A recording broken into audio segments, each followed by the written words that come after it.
করতে হবে। সংগ্রামী উপস্থিতি, এবার আমরা আনুষ্ঠানিকভাবে আজকের এই মহাসমাবেশ আরম্ভ করতে যাচ্ছি। ইতিমধ্যে আমাদের মাঝে উপস্থিত হয়েছেন হেফাজতে ইসলাম বাংলাদেশের সংগ্রামী মহাসচিব বশিরুল আলম দ্বীন হযরত মাওলানা শাইখ সাজিদুর রহমান মুত্তাজিল্লাহুল আলী, আমাদের মাঝে কেন্দ্রীয় নায়েবে আমির, সম্পাদক মণ্ডলীর সদস্যবৃন্দ, কেন্দ্রীয় নেতৃবৃন্দ, জেলা নেতৃবৃন্দ উপস্থিত হয়েছেন। আমরা সবাইকে আন্তরিকভাবে মোবারকবাদ জানাই। অনুষ্ঠানের শুরুতে ইতিমধ্যে আমাদের স্টেজের দিকে আসার জন্য রওনা হয়েছেন হেফাজতে ইসলাম বাংলাদেশের সংগ্রামী আমির, বাতিলের বিরুদ্ধে বলিষ্ঠ কণ্ঠস্বর, আপসহীন সংগ্রামী আলেম, মুজাহিদে মিল্লাত হযরত মাওলানা শাহ মুহিবুল্লাহ বাবুনগরী অল্প কিছুক্ষণের মধ্যে আমাদের স্টেজে পৌঁছবেন ইনশাআল্লাহ। এবার আপনাদের সামনে পবিত্র কালামে পাক থেকে তেলাওয়াতের মধ্য দিয়ে আমরা আনুষ্ঠানিকভাবে আজকের এই সমাবেশ শুরু করতে যাচ্ছি।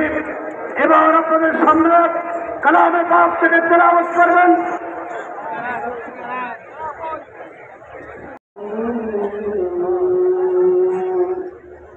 يريدون ليطفئوا نور الله بأفواههم والله متم نوره ولو كره الكافرون هو الذي أرسل رسوله بالهدى ودين الحق ليظهره على الدين كله ولو كره المشركون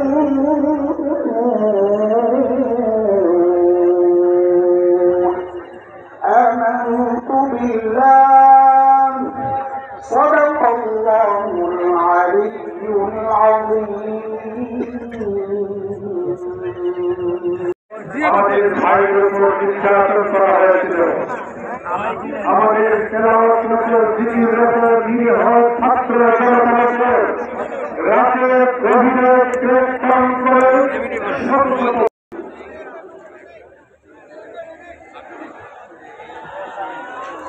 আসসালামু আলাইকুম ওয়া রাহমাতুল্লাহ।